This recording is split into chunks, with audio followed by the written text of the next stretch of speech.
There is no innovation and creativity without failure. Period.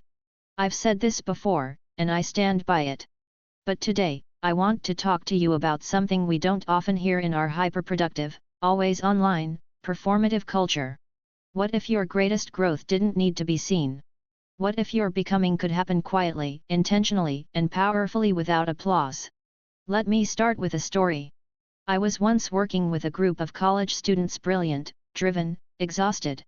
One of them, we'll call her Maya, said something that hit me like a freight train. She said, "If I'm not posting it, it feels like it doesn't count." That stopped me. Because it's not just Maya. It's many of us. We've been taught that growth needs to be visible, that healing needs a hashtag, and that transformation is only real if it's been validated. But here's the truth. We need to redefine what it means to build ourselves. Quiet doesn't mean secretive. It doesn't mean you're hiding or ashamed. It means you are choosing who gets access to your story, your healing, your becoming. Vulnerability isn't about oversharing. It's about showing up honestly even when no one's watching. There's a reason seeds don't grow in the spotlight. They need soil, time, darkness, and care. Stillness is not stagnation, it's preparation. When you give yourself permission to grow in quiet, you give your nervous system time to regulate, your mind time to reflect, and your heart time to align. You don't owe the world your process.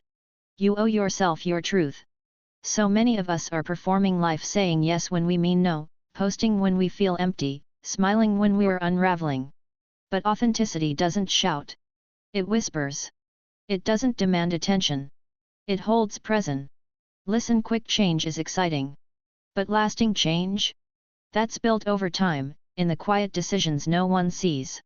In choosing therapy instead of another distraction. In walking away from a toxic dynamic. In holding your boundary. In journaling instead of scrolling.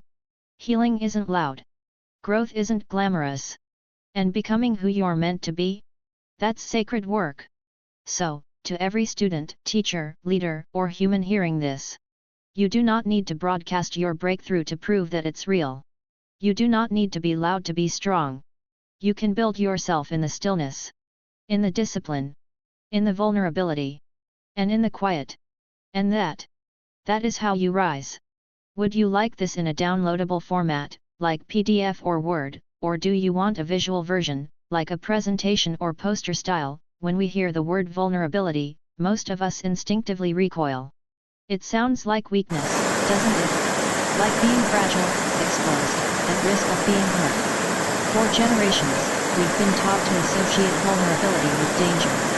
In schools, in families, in workplaces, we are trained subtly or overtly to toughen up, to hold it together, to not let them see you cry. Somewhere along the way, we began to believe that to be vulnerable was to be broken, soft, incapable. But that belief is not only wrong, it is deeply damaging. Vulnerability is not the opposite of strength. It is strength. And the moment we begin to understand this, the way we grow, lead, and live starts to transform. Think about it, what is more courageous, hiding your fear behind a mask of indifference, or showing up anyway, even when your voice shakes? It's easy to shut down. It's easy to pretend we don't care. But leaning into discomfort? Owning our stories, even the messy, imperfect ones? That takes guts. It takes tremendous strength to tell the truth about who we are, especially in a world that is constantly pressuring us to be someone else. I remember once speaking to a group of educators who were burned out, stretched thin, trying to show up every day for students, parents, and a system that didn't always show up for them. One teacher stood up and said, "If I let them know how overwhelmed I am, won't they think I'm not good at my job?" And I said, what if the opposite is true? What if telling the truth is what makes you great at your job? Vulnerability isn't about telling everyone everything. It's about being real. And when we're real, we create connection. We build trust. We give permission for others to be real too. This is true in the classroom, in the boardroom, in our friendships, and in our families. Vulnerability creates safety, not because it makes things easier, but because it makes things honest. And honesty, even when it's hard, is the foundation of every strong relationship, starting with the one we have with ourselves. There's this myth that strength looks like stoicism. That being strong means powering through, never complaining, never needing help. But strength isn't about how much you can carry silently. It's about knowing when to ask for support. It's about knowing your limits and honoring them. It's about knowing yourself well enough to say, "This is hard for me," or "I'm struggling right now." That level of self-awareness is emotional intelligence. And it's one of the most powerful skills you can develop.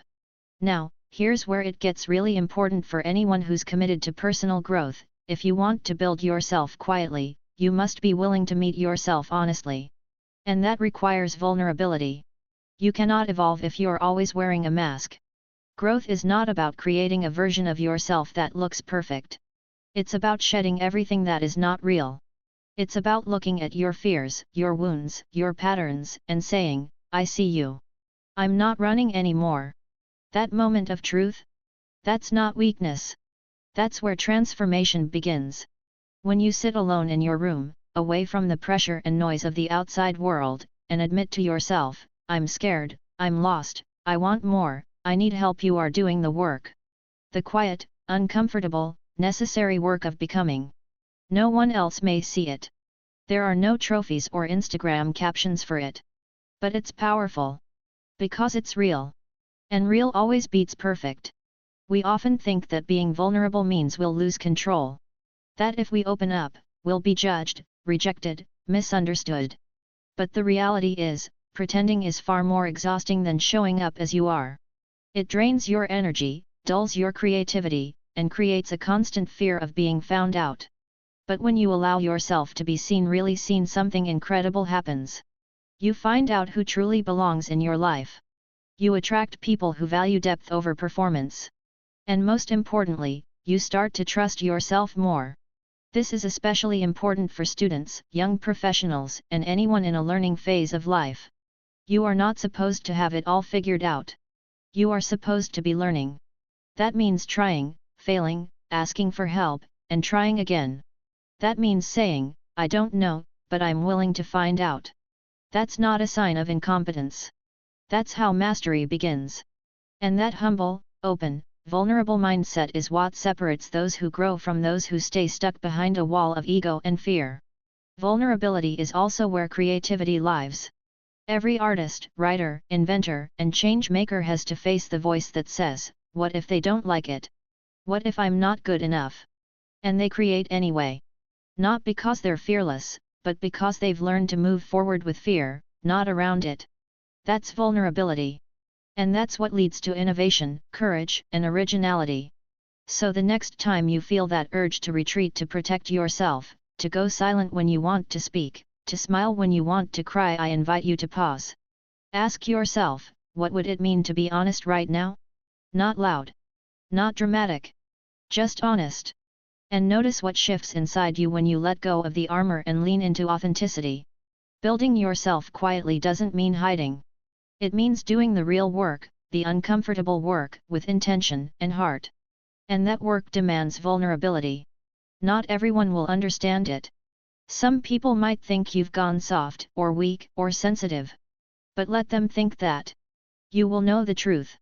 You will know the courage it took to stand in your truth. To stay open in a world that rewards numbing and performance. To face yourself with compassion, and to keep showing up. That is what strength looks like. And it begins with the courage to be vulnerable. Let me know if you'd like this formatted into something polished like a handout, worksheet, or included as part of a longer speech or presentation. We live in a world that glorifies busyness. We wear exhaustion like a badge of honor, celebrate multitasking as a sign of success, and fill every quiet moment with noise, scrolling, streaming, checking, refreshing. Stillness has become uncomfortable. Reflection feels indulgent. We've been taught that doing more is the same as being more. But the truth is, constant motion doesn't always mean progress. Sometimes, the most powerful thing we can do is pause. Stillness is not laziness. It's not procrastination or avoidance. Stillness is a conscious choice to slow down and get present. It's the moment you close the laptop and step outside. The breath you take before reacting.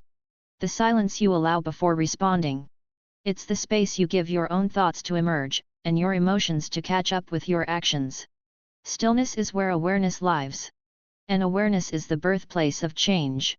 There's a story I often tell about a young woman I met during a leadership workshop. She was bright, articulate, and deeply committed to personal growth. But she kept hitting a wall: burnout, anxiety, disconnection. She said, "I'm doing all the right things. I'm checking every box. But I still feel lost." And when I asked her how often she gave herself time to be still, truly still, without distraction, her face went blank. She hadn't thought of that as part of her growth process. Like so many of us, she was doing everything except listening to herself. That's the paradox of stillness. It looks like nothing, but it gives us everything. It creates the space for clarity to emerge. It allows us to process what's happening beneath the surface. When we're constantly moving, we override our own needs. We ignore the tension building in our chest, the thoughts that keep circling back, the exhaustion that's more than physical. Stillness invites us to pay attention. To check in instead of check out. To stop managing and start understanding. And reflection is how we turn experience into insight. Every day we move through countless interactions, emotions, and challenges. Without reflection, those experiences pile up and pass us by. We miss the lessons, the patterns, the breakthroughs. But when we pause to reflect, we begin to see. We connect the dots. We realize, this is why I keep repeating that mistake. Or, that situation drained me more than I expected. Or, that moment really mattered. Reflection makes meaning out of experience. It helps us grow with intention rather than by accident. Stillness and reflection are not just personal tools, they are leadership tools. They are essential in education, in innovation, in every field where humans are asked to make decisions and lead others. Leaders who don't reflect tend to repeat. They get stuck in reaction mode. But leaders who create space to reflect build resilience, clarity, and empathy. They make decisions rooted in values instead of pressure. They lead from a place of groundedness, not just ambition. And here's the thing, stillness doesn't always look like meditation on a mountaintop. It can be a walk without your phone. It can be 5 minutes of deep breathing before a meeting. It can be journaling at night, not to be poetic, but to be honest. It's whatever helps you reconnect with yourself. Stillness isn't about shutting out the world. It's about tuning back into your inner world, the place where your deepest truths live. Reflection, too, doesn't need to be complicated. It can be as simple as asking, what felt right today, or where did I feel off, or what am I avoiding? These questions don't need immediate answers. Sometimes, just asking is enough to start shifting your awareness. Over time, these small moments of insight add up. You start making different choices. You stop ignoring your inner nudges. You start honoring your energy, your boundaries, your needs. This is especially important for students and young people. In a world that's constantly measuring you by grades, followers, accomplishments, it's easy to lose touch with your own voice. Stillness helps you find it again. It reminds you that your worth isn't tied to your productivity. That growth doesn't always look like action. Sometimes, the most courageous thing you can do is stop, breathe, and listen. I know it's hard. Stillness can feel awkward, even scary. When we stop moving, all the emotions we've pushed aside start to rise. The grief, the anger, the doubt. But here's the secret, those emotions aren't there to break you. They're there to guide you. To teach you. To heal you. Stillness brings them to the surface so you can finally acknowledge and integrate them, instead of suppressing them. And when you do, something shifts. You become less reactive. More intentional. You stop living on autopilot. You start responding from a place of clarity and courage. You begin to trust yourself not because you're perfect, but because you're paying attention. The most profound transformations I've ever witnessed in myself, in my students, in my colleagues didn't happen in moments of triumph. They happened in quiet moments. In the space between effort and outcome. In the stillness between endings and beginnings. That's where people realize who they are. That's where the aha moments live. So if you are building yourself quietly, intentionally know that stillness is not a pause in the process. It is the process. It's the space where the noise fades and the truth gets louder. It's the place where you stop trying to be everything and start remembering who you actually are. In a world that is constantly telling you to go faster, be louder, do more, stillness is a radical, revolutionary choice. And in that choice, you find power. Not power over others, but the power to be rooted in yourself. The power to respond with integrity. The power to grow with wisdom. The power to reflect, recalibrate, and rise. Let me know if you'd like the next section expanded in the same style. There's a quiet kind of exhaustion that comes from always performing. It doesn't show up in your calendar or your to-do list, but you feel it in your bones. It's the weariness of constantly wondering, am I enough? It's the mental gymnastics of curating every word, every smile, every response so you'll be accepted. It's the fear that if you were truly seen, if you let go of the act, you might not be loved, or even liked. And that fear is so common, so deeply ingrained in our culture, that most of us don't even realize we're doing it. We perform because we've been taught to. We believe that acceptance must be earned, that love is conditional, and that our worth is tied to how well we meet other people's expectations. But what if that's not true? What if the very thing we think disqualifies us from connection, our realness, is actually the gateway to it? Authenticity is not about being perfect. It's not about being right. It's not even about being the same person in every room. Authenticity is about being honest. It's about aligning your behavior with your values, even when it's uncomfortable. It's about letting go of who you think you're supposed to be and embracing who you actually are. And in a world that constantly encourages us to shapeshift for approval, authenticity is a courageous, rebellious act. I once sat with a college student who told me, "I don't even know who I am outside of other people's expectations." Her words were so honest it hurt. She had spent her whole life performing, being the overachiever, the good daughter, the dependable friend. And now she was burnt out, anxious, and unsure of what she wanted because she had been so busy being what everyone else needed. That moment was a turning point for her. She didn't have all the answers. But she had one very important realization: performance was no longer sustainable. Authenticity, though scary, was the path to healing. This isn't just about personal well-being.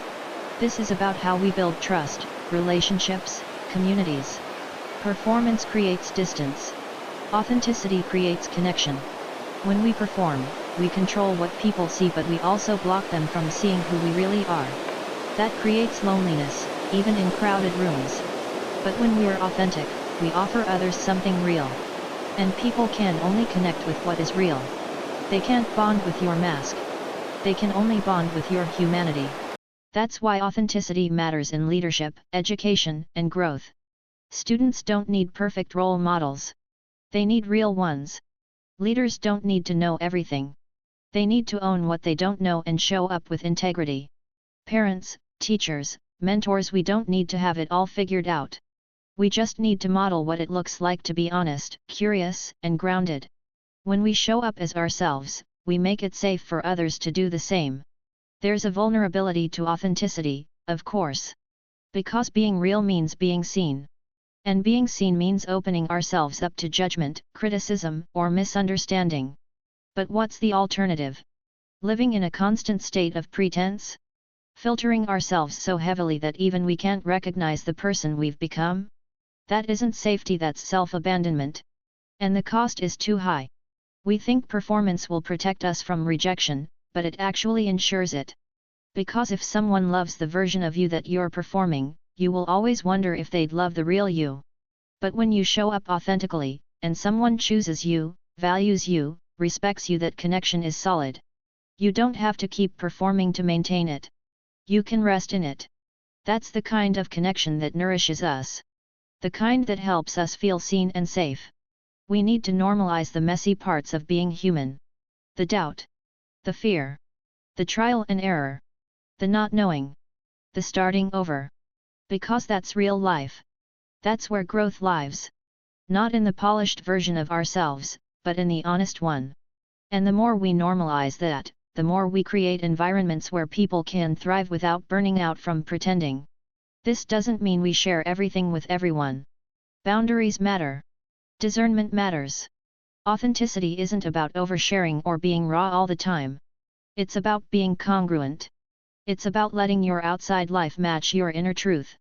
It's about making choices based not on what will impress others, but on what aligns with your core. Students especially need this message. Because the pressure to perform starts early. They're told to have the right answers, the best grades, the perfect college essay.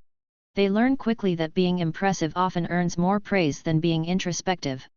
But real success isn't built on performance, it's built on purpose. And purpose comes from knowing who you are, not just what you can achieve. When you start choosing authenticity over performance, things shift. Maybe your circle gets smaller, but it becomes more supportive. Maybe your path gets quieter, but it becomes more aligned. You stop saying yes to what drains you and start choosing what feeds you. You stop chasing approval and start honoring your truth. And that changes everything. Yes, people may not understand at first. You might be met with confusion or resistance when you stop performing and start being. But stay the course. The discomfort of being misunderstood is nothing compared to the pain of living disconnected from yourself. And over time, you'll notice something beautiful: the more you embrace your authenticity, the more you attract people, opportunities, and experiences that reflect your truth, not your mask. So if you're tired, if you're feeling unseen, if you're ready to build yourself quietly, start here. Start with truth. Start with honesty.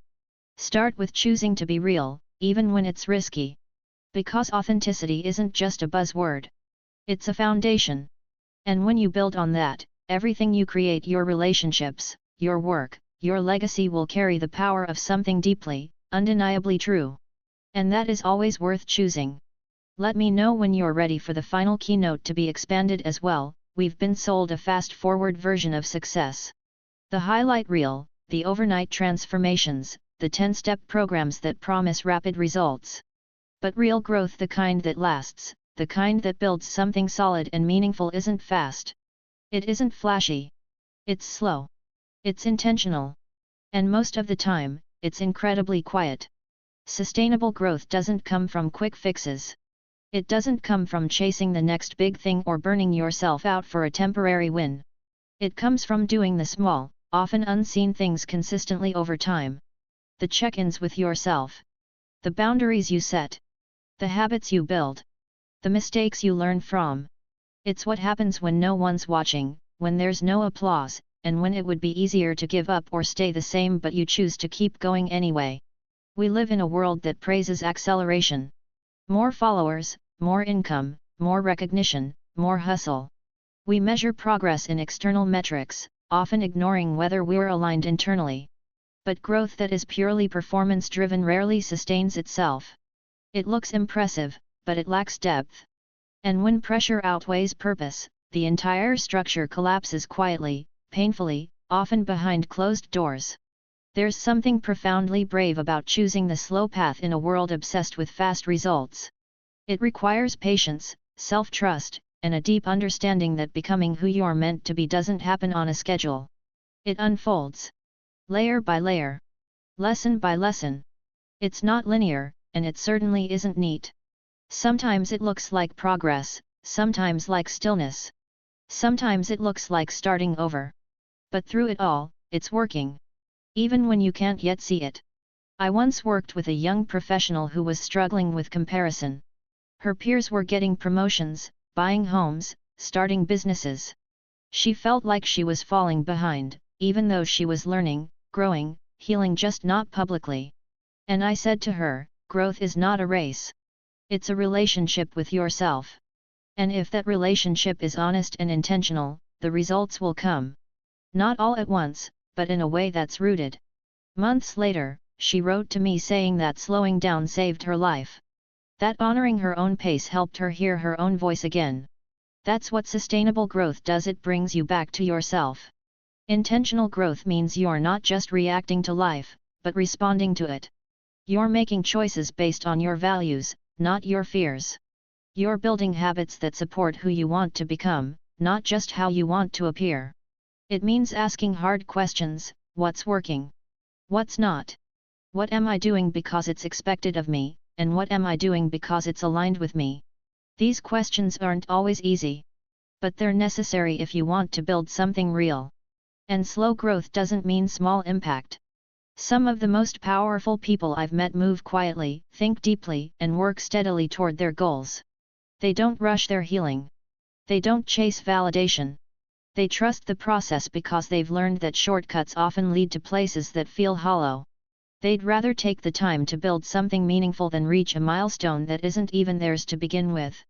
Quiet growth can be lonely sometimes. It's not always celebrated. There's no like button for self-reflection, no trending sound for boundary setting. But the beauty of quiet growth is that it's yours. You're not growing for someone else's applause. You're growing because you've made a decision to live in alignment with your truth.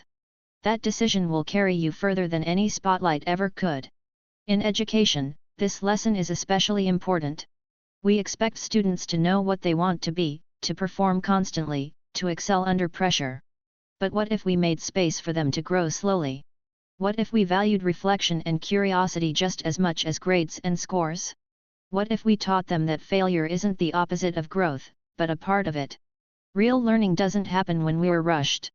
It happens when we're present, when we're encouraged to take our time and dig deep. And in leadership, too, the most grounded leaders are those who aren't in a hurry to prove themselves. They're steady. They listen more than they speak. They don't react to every challenge with panic or ego. They trust that true influence is built over time, through consistency, vulnerability, and intention. These are the leaders who leave lasting impact not because they move the fastest, but because they move with purpose. Sustainable growth requires rest. It requires recalibration. It requires you to pause and ask, is this still working for me?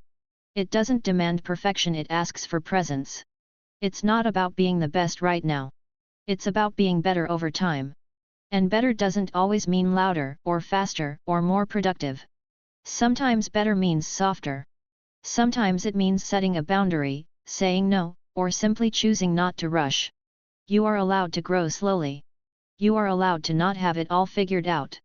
You are allowed to change your mind, change your direction, and start again. Growth doesn't always look like progress to the outside world. Sometimes it looks like sitting in silence, breathing through discomfort, or letting go of an identity that no longer fits. But even that, especially that, is growth. There's power in honoring your pace. There's wisdom in moving with intention. There's depth in choosing the quiet work, the invisible steps, the small, consistent actions that lead to big shifts over time. Because when your growth is rooted in authenticity, when it's driven by inner truth rather than outer noise, it won't just last, it will thrive. And it will take you exactly where you're meant to go. So trust the slow build. Trust the quiet season. Trust the invisible progress. You are becoming quietly, intentionally, and powerfully. And that is more than enough. If you found this message meaningful, don't forget to like, share, and subscribe. I truly appreciate every one of you for being here. Thank you for watching, and until next time, keep building yourself, quietly and powerfully.